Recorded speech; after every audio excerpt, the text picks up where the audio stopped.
কারণ ইসলামী আন্দোলন বাংলাদেশ সর্বপ্রথম এই স্বৈরাচার আওয়ামী লীগকে হটাবার জন্য শপথ গ্রহণ করেছিল। এবং আপনারা দেখেছেন 1 বছর আগে গত জুলাইতেই আমরা বলেছিলাম আল্লাহ যেন এই 2 চোখের মধ্যে আওয়ামী লীগের পতন দেখান।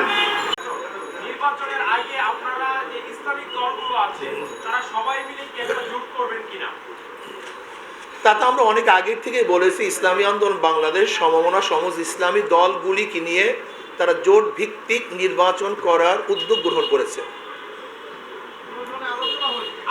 হ্যাঁ, আলোচনা হচ্ছে, আমরা যোগাযোগ রক্ষা করছি, আলোচনা হচ্ছে। নির্বাচন বর্জন করছেন, সেক্ষেত্রে আপনারাও ছিলেন। আমরা দেখছি যে সকল কর্মসূচি যখন অন্যান্য দলগুলো একসাথে কর্মসূচি দেয় আওয়ামী লীগের বিরুদ্ধে, আমরা দেখেছি কিছুদিন পর আপনারা সেই কর্মসূচিটা আপনারাও দেখেন। হয়তো আপনি খেয়াল করেন ইসলামী আন্দোলন বাংলাদেশ সর্বপ্রথম এই স্বৈরাচার আওয়ামী লীগকে হটাবার জন্য শপথ গ্রহণ করেছিল। এবং আপনারা দেখেছেন 1 বছর আগে গত জুলাইতেই আমরা বলেছিলাম আল্লাহ যেন এই 2 চোখের মধ্যে আওয়ামী লীগের পতন দেখান। এবং বলেছিলাম যতক্ষণ পর্যন্ত আল্লাহ পাক তাদের উপরে এই আওয়ামী লীগ সরকারকে হটাতে না পারবো ততক্ষণ রাস্তা ছাড়বো না। এই স্লোগান কিন্তু আগে কেউ দিতে পারেনি। এত শক্ত কথা ইসলামী আন্দোলনের বাহিরে অন্য কোনো দল দিতে পারে নাই। ঠিক আল্লাহ পাকের শুকর আদায় করছি, আমরা যে আহ্বান করেছিলাম, আল্লাহর কাছে যে দোয়া করেছিলাম, আল্লাহ পাক 2 চোখে সেটা বাস্তবে দেখিয়েছেন।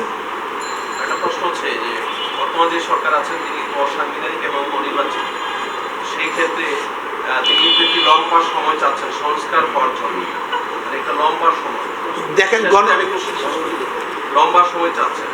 সেই লম্বা সময়টা জন্য যে আপনারা তো আসলে যে সবাই আলটিমেট দিচ্ছে বা নির্ধারিত সময়, আপনার দলের অবস্থানটা কি, কত সময়ের মধ্যে আপনারা চাচ্ছেন নির্বাচন এবং রুটম্যাপ দেওয়ার জন্য?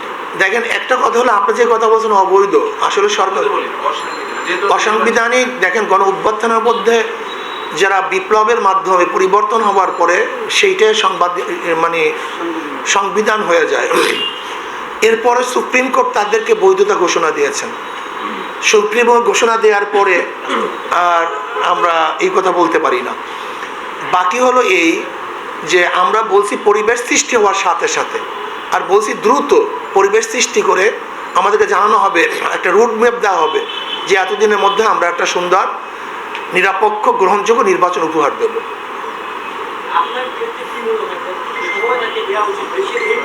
বেশি সময় না নেওয়া উচিত, যেহেতু সমস্ত প্রতিষ্ঠানগুলিকে ধ্বংস করে ফেলছে। প্রতিষ্ঠান বলতে কিছু নেই, এমন কোনো প্রতিষ্ঠান নাই যেটাকে ধ্বংস করা হয়নি। কাজে প্রতিষ্ঠানগুলি একটু সংস্কার করার পরই দ্রুত নির্বাচন দেওয়ার জন্য আমরা আহ্বান জানাব। আমরা তো বলেছি এখানে সহস্রাধিকের উপরে, এখানে বলেছি আমরা। শুধু শেখ হাসিনাই নয়, যত দোষী আছে এবং যারা টাকা পাচার করছে সবাইকে বিচারের আওতায় আনতে হবে। শুধু শেখ হাসিনা সরকার নয়, আমরা মনে করি এদের স্বাধীন হওয়ার পর থেকে যারাই যেই সরকারি দুর্নীতির সাথে সংযুক্ত ছিল, বরং 5ই আগস্টের পরও যারা দুর্নীতিবাজ, লুটপাট করেছে, দখলদারি করেছে, আমরা এখানে দাবি তুলছি তাদেরকেও বিচারের আওতায় আনা উচিত। আপনাদের সবাইকে ধন্যবাদ।